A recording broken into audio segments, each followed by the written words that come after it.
Kwentong budol for today.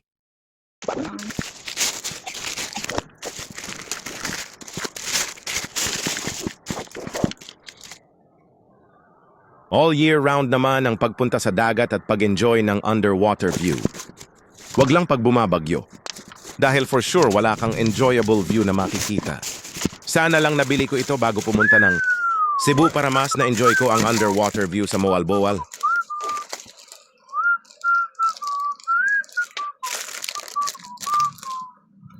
Ito yung full face na pang snorkel kaya walang discomfort sa bibig dahil built-in na siya. Nice.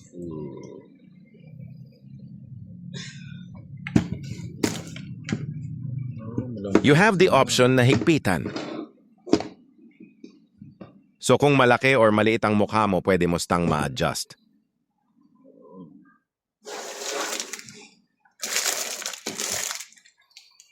Ready na.